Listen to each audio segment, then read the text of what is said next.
What's up, you guys? I just wanted to go ahead and make a video while I still had some daylight outside, and I could still come out here and sit in my car and record. So today is really just I kind of had something on my mind that I kind of wanted to start talking about as maybe like a series or something. But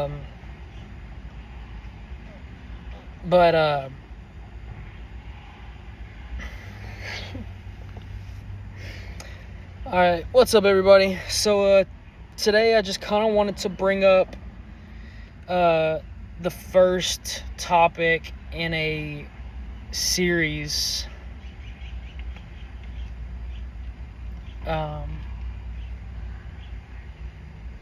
In this series, I'm just going to kind of be talking about the 12 steps. If you're new to it, you've never heard of it, look into it.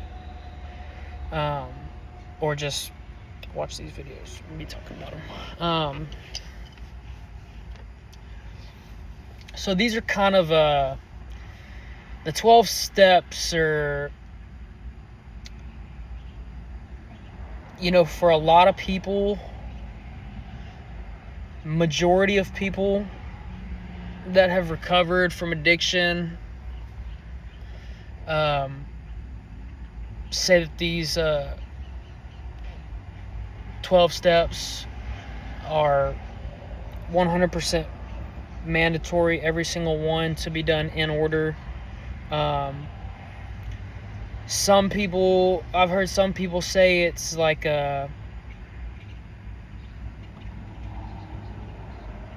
it is steps to recovery, that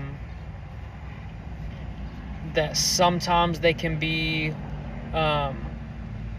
really more of like a reference.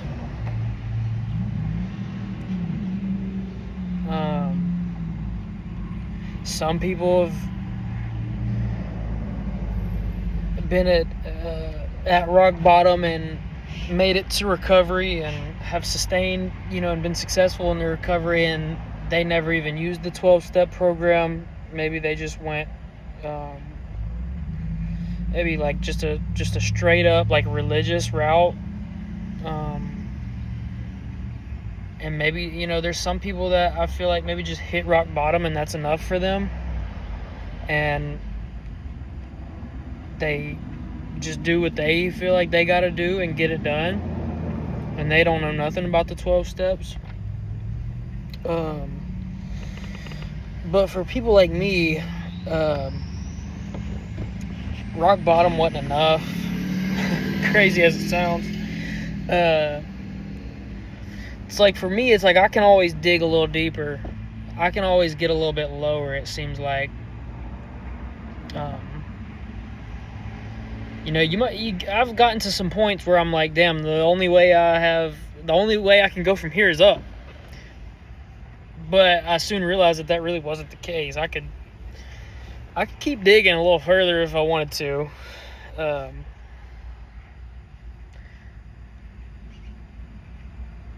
But let's start off with step one. Step one on the path to recovery, which is admitting that we're powerless over the drugs and admitting that our own lives were unmanageable. We couldn't manage our own lives. That's it. That's the first step. Let's think about it. We admitted we were powerless over drugs, alcohol, narcotics, whatever you want to call it. I just say drugs because I think every substance falls into the category drugs. That's just what I say. Because I'm sure some of you heard me say before, there's really nothing that I won't. Like alcoholism and drug addiction, to me it's the same. To me it's all the same. We're all fighting the same demon that's, we're all wrestling with the same thing in our spirit. It doesn't matter what you're using. We're all fighting the same fight, the same voice in our head, the same. It's just the same fight. It doesn't matter what drugs or what things you're choosing to put in.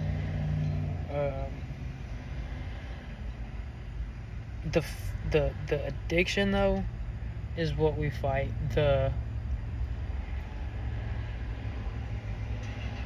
not understanding why I'll tear my house up looking for some fucking quarters, maybe some spare dollar bills around so I can scrounge up enough money to get what I want, to get my little fix, without anybody seeing that I spent the money, because 9 times out of 10,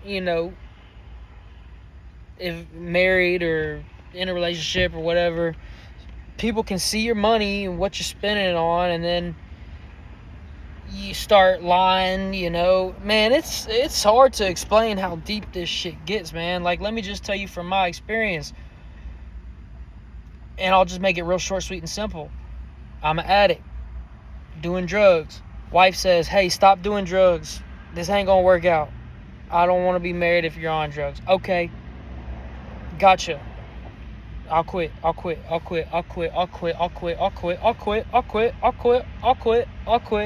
I'll quit. I promise I'm gonna quit. I promise. Last time. I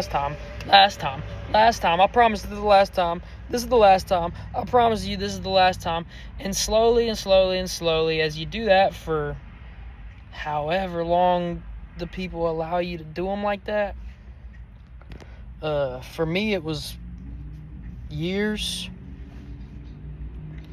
of saying I was gonna do something and not doing it.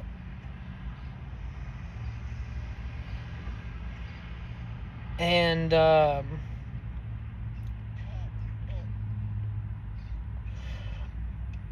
mean, if that's just not like a pure example of life being unmanageable, I don't know what is.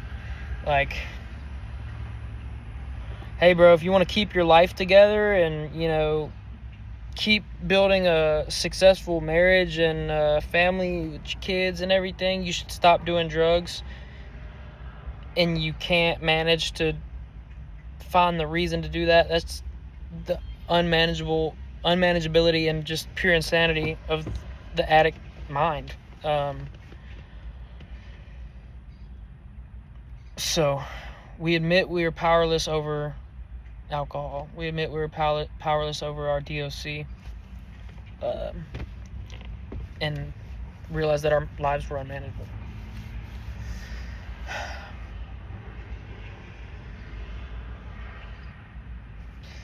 Powerless is a big word. That's a strong word. Powerless.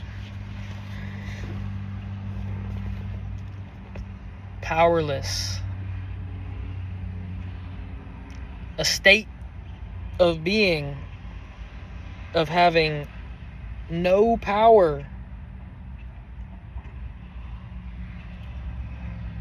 So what happens to something that has no power?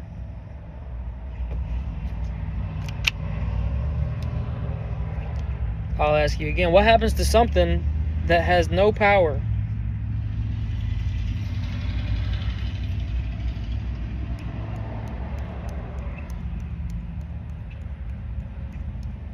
Think about it.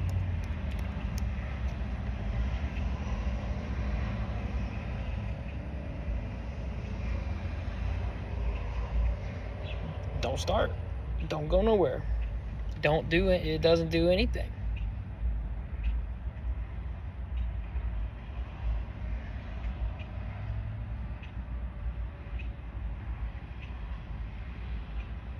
So in our state of addiction, putting in whatever we're putting in, I've gotten to a point where I'm so powerless to say no that my life had become unmanageable. And that was 100% on the dot.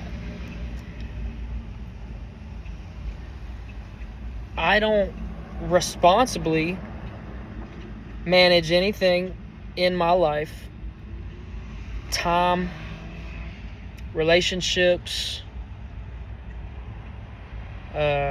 Really the only thing I manage is my hygiene and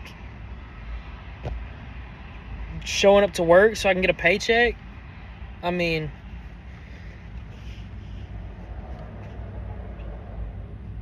we should be managing ourselves a little bit better, with a little bit more intention. We should be managing our time. We should be managing our relationships. We should be managing ourselves in a way that is going to move us forward, that is going to give us the power to move forward in sobriety and stay sober.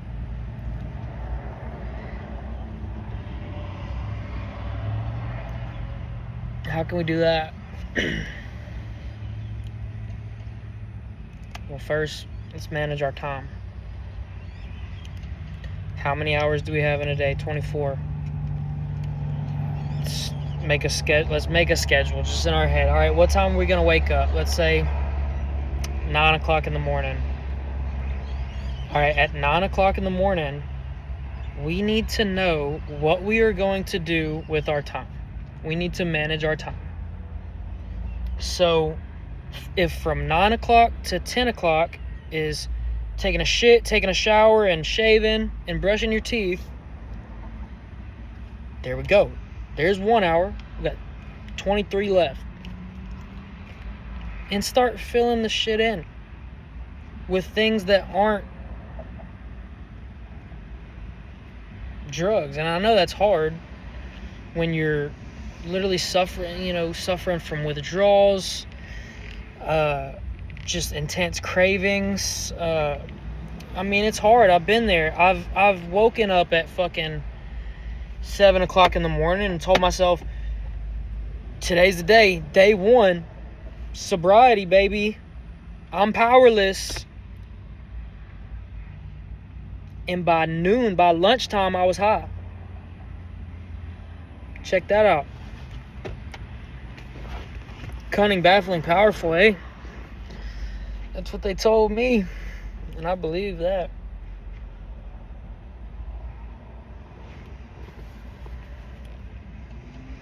It's crazy, man.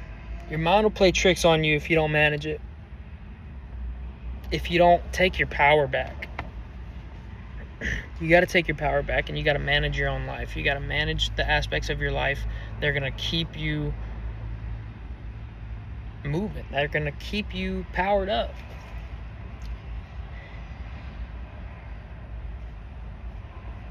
And I'm just talking. I can say all these things. Am I doing them? Good question.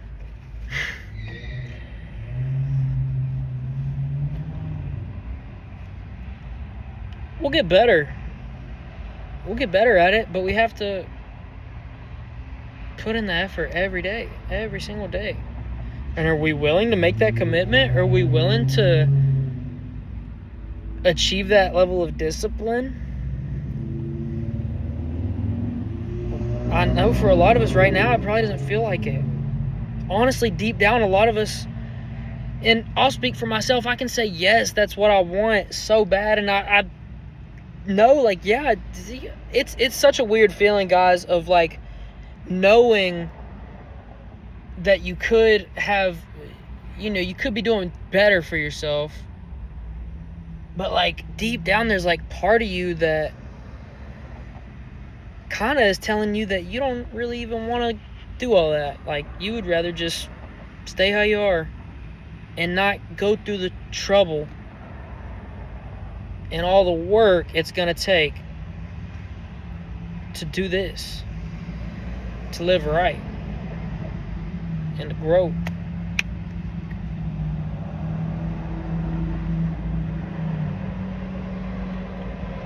But I believe in you guys. I really do. I've seen crazy things happen, man. The couple rooms I've been in, I've met some very interesting people, and I've heard some really powerful testimonies, and I've seen it work for people. Has it worked for me yet? Have I put the work in and done it yet? No, but I know it works. I've seen it work. So,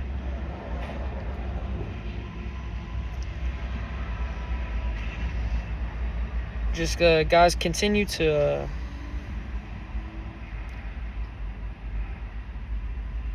just believe in yourself. And if you don't, and you haven't in a long time,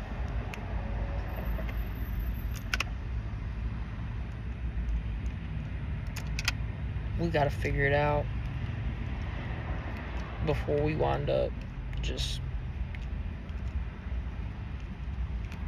a middle-aged shell of a person full of regret, and we got to turn around and make that walk back. I feel like at those points, like, I still feel like I'm kind of young, but sometimes I think, like, man, what if I wind up asking myself these same questions and being in the same scenario at 40, 50. I mean, I'm sure that's when a lot of people start to get to feeling like it's really too late. Oh, fuck it. Like, that's when you really get to feel like that. Because I feel a little bit of that sometimes after a 10-year run of just degeneracy and drug use. 10 years is a long time. And sometimes I kind of feel like, is there any outrunning those things, that, like, outrunning that version of myself? And will there ever be a time where there's not anybody around me in my life that knows that old version of me, and the only people that know me know a new, just greater version of me, maybe who I'm, meant to be, the person I was meant to be?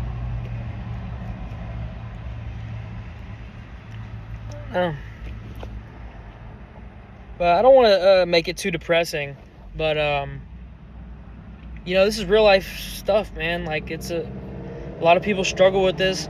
A lot of people take themselves out. A lot of people OD. A lot of people just don't make it. And they probably felt like me, knowing we needed to quit, and that's going to be the best thing for us. And, we want to quit, but at the same time, there's that other half of us that's like, no, don't quit. Sometimes I think that's just like the devil really, like just not wanting to let you go, and that's not really you. Like, that's the version of you that the devil's got a chokehold on, that's telling you, nah, bro, like, don't even put in the effort, bro. You're too far gone. It'd be way too much work to do all that. You might as well just fucking keep getting high, bro. Chill and do what you're doing and just get by, and that'll be enough for us. But that can't be all life is, man. Devil's a lie, man. That can't be all life is. I know it's not. I know it's not all life is. But for a lot of people, that's just, that is what it is. Because I feel like I'm in that spot where I can't get them to let go of me. I can't, like, man, I feel like there's just a constant, like, God wants your soul. So does the devil. They both want us to serve them. And it's like they're playing tug of war with me constantly. And then just unstoppable force meets an immovable object, and you've got both ends of the spectrum tugging at you spiritually, and you know this is the right way to go. But there's this other thing that's pulling on you, that's like keeping you from moving in that direction. That right there is, to sum it all up, how I have felt for the last 3-4 years of like actually trying to quit doing drugs in an effort to keep my marriage together. And I can say I want to quit all the time. I want to quit, but then my actions don't back that up. Like I said earlier, I'll wake up and literally tell myself, all right, first day, 1 hour at a time, 1 day at a time, let's stick to the game plan. And by lunchtime, I was high.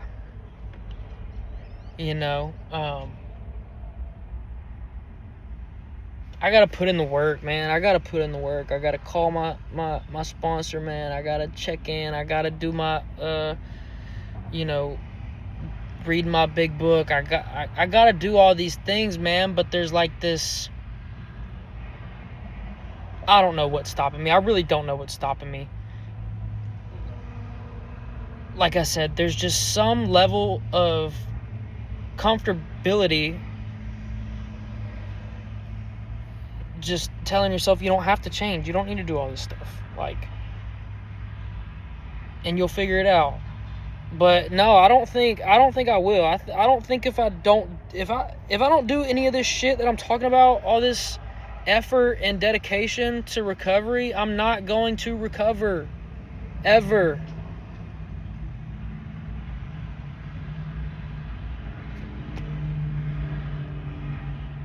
You can sit here and talk about it all day.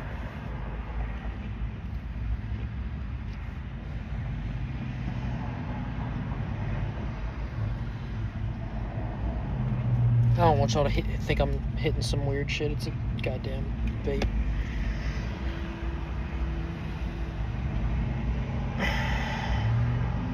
Anyway, I love you guys, man. I appreciate y'all. If y'all listen this far, that's crazy. Just listening to the rambles of a madman. But I appreciate you nonetheless. I'll see y'all in the next one. Peace.